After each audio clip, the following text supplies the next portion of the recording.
ሴቶች አላችሁ ማለት የስደተኛን ስም የምታስጠፉ ማለት ስደት ላይ አንገታቸውን ደፍቶ የሚሰሩ ሴቶችን የምታሰድቡ አንዳንድ ሴቶች አላችሁ። በጣም ነው የሚገርመኝ። እኔ ማለት ከሀገር ስንወጣ ለምንድን ነው የወጣ ነው? አሰላሙ አለይኩም ወራህመቱላሂ ወበረካቱ። የመዲ ቤተሰብ እንዴት ናቸው? ሰላም ናቸው ወይ? ላይክ፣ ሼር፣ ሰብስክራይብ እያደረጋችሁ አባላታቶች ቻናሌ በጣም ሞተዋል። በጣም ቪው የለውም፣ ቪዲዮ ተደራሽነት የለውም። እናንተ ደግሞ ላይክ እና ኮሜንት ስታደርጉ ቪዲዮ ተደራሽነት ይኖረዋል። ላይክ፣ ሼር፣ ሰብስክራይብ ማድረጋችሁን እንዳትረሱ። አንዳንድ ሴቶች በጣም ነው የምትገርሙኝ ማለት ነው። በጣም ማለት እንዴት ነው አንድ ሰው ከሀገሩ ቤተሰቤንም እንዲለውጥ እኔም ደግሞ እለወጣለሁ ብሎ ወጥቶ እዚህ ደግሞ ሌላ ነገር ማለት የሎና እንትን ውስጥ የምትገቡት ማለት ነው። በጣም ነው የሚገርመኝ። እኔ ማለት እንዴት ነው ህሊናቸው የሚቀበለው? ሰሞኑን ምን ተፈጠረ ማለት ሳውዲ ላይ ባለፈው ሁላችሁም አይታችሁ እንደሆነ ቀመርና ሀምዛ የሚባሉ ሁለት ግለሰቦች በስራ ምክንያት ነው ተገናኘ ምናምን ያሉት። ያው የኢዱን የማግስት ነው በነገራችን ላይ እና እሱ ደግሞ በኋላ ላይ መጥቶ እውነቱን ሲያወራ የተገናኘ ነው እንትን ቤት ነው መጠጥ ቤት ነው ምናምን ነገር አለ። ሀምዛና ቀመር ናቸው፣ ሁለቱም ሙስሊም ናቸው ይመስለኛል። ግን እሷ ሂጃብ ምናምን አታደርግም። ስደት ከወጣችሁ በኋላ ማለት አንዳንዱ ደግሞ ስደት ከወጣ በኋላ ዲኑን ተምሮ ስነ ስርዓት ይዞ ብዙ ነገር አለ። አንዳንዱ ደግሞ ማለት ሰነጠልኩኝ ብሎ ሂጃቡን አለባበሱን ምናምን በጣም እንትን የሚሉ ልጆች አሉ። አላህ ሂዳያ ይስጣችሁ ለሁላችሁም ማለት ነው። እና መጠጥ ቤት ነው የተገናኘ ነው፣ በዛ ነው የተጣላ ነው አለ እሱ ማለት ነው። መጠጥ ቤት ተገናኝተን ከዛ እሷ ደግሞ እንደዚህ ሊያወራኝ ሲፈልግ ምናምን እንደ እንትን ሲለው በዛ ነው የተጣላ ነው አለች። ማለት ቤተሰባችሁን ሁሉም ማለት እንደዚህ አይነት ነገር ውስጥ ስትገቡ ከዛም ደግሞ ወደ ሶሻል ሚዲያ ይዛችሁ አንድን ነገር ስትመጡ እዛ ማለት አላህ የሰተረላችሁን አይብ አላህ የሰተረላችሁን እንትን ማድረጋችሁ ሲያንስ ደግሞ ዲፍረት ኖራችሁ ሶሻል ሚዲያ ላይ ይዛችሁት የምትመጡት ነገርስ ምንድን ነው? ማለት እፍረት የሚባል ነገር እኔ ሴት ልጅ ነኝ፣ ነገ ደግሞ ልጅ አለኝ፣ ነገ ደግሞ ልጄ ያየዋል። ነገ ደግሞ ለምሳሌ ሴት ልጅ ሆና በየትኛውም እድሜ ብትሆን ያው ትዳር መያዟ የማይቀር ነው እና ትዳር መያዟ የማይቀር ነገር ነው ማለት በየትኛውም እድሜ ላይ ብትሆንም በየትኛው እንትን ላይ ብትሆንም ትዳር መያዟ ያው አግብታ ብትፈታም መጨረሻ ላይ ማግባቷ አይቀርም። ከሆነ ቤተሰብ መመስረቷ ነገ ደግሞ ልጆቿ ደርሶ ምናምን አሁን ላይ ቴክኖሎጂ በጣም እንትን ያለ ነው ማለት አሁን ላይ ህጻናቶች ራሱ ኢትዮጵያ ራሱ ብትሉ ማለት ገጠር ራሱ ጭራሽ ገጠር ራሱ ብትሉ ስልክ ይዞ ነው የሚሮጡት ቶክቶክ ለማየት ማለት ነው። ገጠር ራሱ እንትን ብትሉ በቃ ማብራት የሌለበት ቦታ እንትን ብትሄዱ ራሱ አሁን ላይ በዚህን ጊዜ ስልኩን ማለት ስልክ ቤተሰብ አባት እናት አስቀምጠው በሄዱበት እንኳን ስልኩን ያነሱና ቶክቶክ እያዩ ጨርሳሉ ልጆቹ ማለት ነው። ይሄ በዚህ ዘመን ያለ ነው። አሁን ላይ ልጆች ያዩታል። የዛኔ ደግሞ ልጆቻችሁ እንዲያፍሩባችሁ አታደርጉ እና ማለት ጭራሽ ያኔ እንደዚህ ሆኜ እንደዚህ በቃ ሁሉም ነገር ሀያ የሚባል ነገር ሼም የሚባል ነገር በቃ ፈጣሪ የደበቀላችሁን አይብ ራሱ በቃ መጥፎ ነገር የተሰራው ነገር በቃ እንደ ስንጣሌ እንደ ጀብድ በቃ ጥሩ ነገር እንዳረገ ነገር አድርጋችሁ ሚዲያ ላይ አምጥታችሁ ዝርግፍ የምታደርጉት።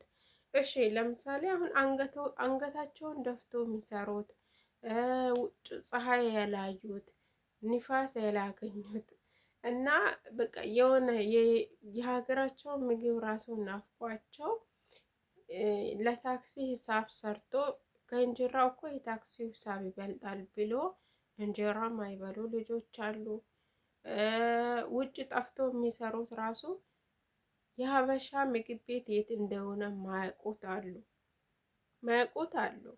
እና እነሱን ደግሞ በቃ ከእናንተ ተጨምረን የአረብ ሀገር ሴት እኮ እንደዚህ ናት ተብሎ ማወራት ለምንድን ነው የምታሰድቡን? ማለት እናንተ እዛው ተግማማችሁ እዛው የምትሆኑትን ሆናችሁ እዛው ደግሞ የምታደርጉትን አድርጋችሁ እዛው ዝም አትሉም እንዴ? ለምንድን ነው አይባችሁን ሚዲያ ላይ አውጥታችሁ ዘርግፉ የምታደርጉት? ማለት አንዷ ባደረገችው እኮ ሁሉም የአረብ ሀገር ሴት ነው የምትሰደብ። ሁሉም እንዳችን ነው የሚታሰበው። ለምንድን ነው እንደዛ የምታደርጉትን ነገር እዛው አድርጋችሁ ሸፍኑት እንደ እዛው ፈጣሪ ይቅር ያላችሁ ጊዜ ይቅር ይበላችሁ። ግን ለምንድን ነው ሶሻል ሚዲያ ላይ የምታወጡት? አሁን እቺ ልጅ ልጅ አለኝ አለች። ልጄን አይቼ ልሙት አልኩት አለች። ግን ልጇን ነገ ቀን ይሄንን ማለት መጠጥ ቤት ሄዳ እንትን ብላ እንደሆነ ልጇ አያየው የዛኔ አያፍሩም በእናቱ። እሺ ቤተሰብ ጋር ይደርሳል ብላችሁ በጭራሽ አታስቡም እንዴ? ግማሹማ በቃ አንዳንዱ የሚያወራው ነገር ዝግንን እንደዚህ ፍቅረኛ ይዤ እንደዚህ ምናምን እንደዚህ ሆነን በቃ ለመስማት ራሱ የሚዘገንን ነገር እንዴ! የት ነው የደረስነው? የት ነው የምትኖሩት? እኔ እኮ ግራ ግብት ምናምን ለኝ አንዳንድ ነገር ስሰሙት የት ነው የሚኖሩት? የተለየ ስደት ነው እንዲ ያሉት ምናምን ነገር በጣም ነው የሚገርመው እንዴ! ማለት በየትኛው ሰዓት ህሊናችሁ አዛችሁ ነው እንደዚህ አይነት ሙድ ውስጥ የምትገቡት? እንደዚህ አይነት የዘገነነ ነገር ውስጥ የምትገቡት በየትኛው ነው? እኛ የወጣነው ቸግሮን ነው አይደለ እንዴ? ባይቸግረን ማንም ከሀገሩ ይወጣል እንዴ? እንዴ እዚህ ዝቅ ብለን ተረግጠን እንደ በግ ተሽጠን ማለት ምን ሊበላችሁ? እዚህ ዝቅ ብለን ስንት ነገር የተነገረ ጭንቅላታችን ዳሜጅ የሆነ ዝቅ ብለን የምንሰራው ቸግሮን ስለወጣን አይደለ እንዴ? የሆነ ነገር ስናገኝ የሆነ ትንሽ እንትን ስንል ሰልፋጅ የተለያየ ነገር ስንቀይር ሌላ ታሪክ ውስጥ የምንገባው ለምንድን ነው? ለምንድን ነው የወጣንበትን አላማ ረስተን ሌላ ታሪክ ውስጥ የምንገባው?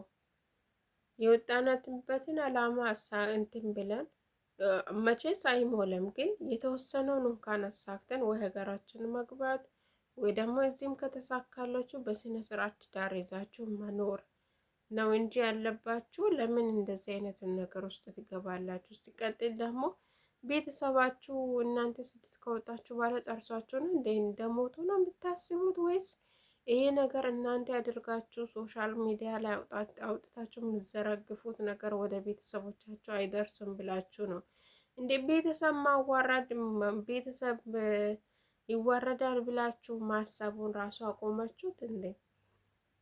እንዴ በፊት እኮ የሆነ ነገር ከመቼ ራሱ ከወጣሽ አንቺ ከቤት አትውጪ መሽቶ ራስ ትንሽ እኮ ሳይመሽ 10 አካባቢ እኮ ከቤት እንዲወጣ አይፈቅዱልንም ነበር ቤተሰብ። ከመቼ ሴት ልጅ ወደ ውጭ አትወጣም ተብለን እንከለከል ነበር እንዴ? ያ ያደግንበት በስነ ስርዓት በባህሉ በስንት ነገር ተቆጥቅጠን ያደግነውን የት ነው የት ከተነው ነው ማለት?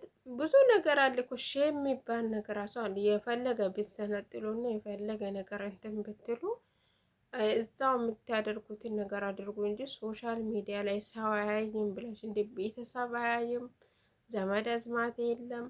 አሁን ላይ ሁሉም ዘመድ አዝማት የሚባል ስደት ነው ያለው። በነገራችን ላይ ሁሉም የአንቺም ተናናሾች ከአንቺ በኋላ አድጋ ትልቅ ሆና ከዛ ስደት ነው የምትመጣው።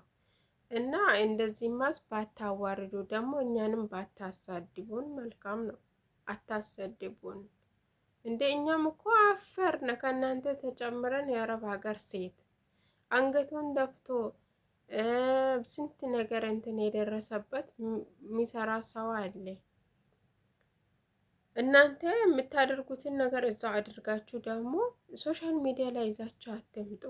ሁሉም እኮ እንደናንተን ብሎ ነው የሚያስበው። እዚህ ጋር ለልጅ የምትል የታመመች እናቷ የምታሳክም ለቤተሰብ የምትሰራ ለራሷ ኑሯን ለማቅናት ደፋ ቀና የምትል ስንት ሰው አለ።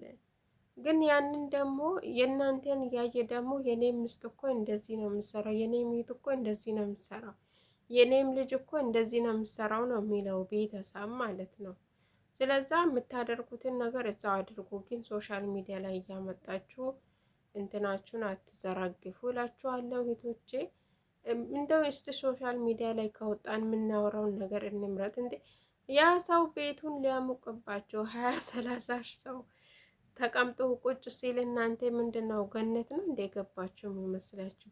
ወይስ የሚያስተምር ታሪክ ነው የሚመስላችሁ?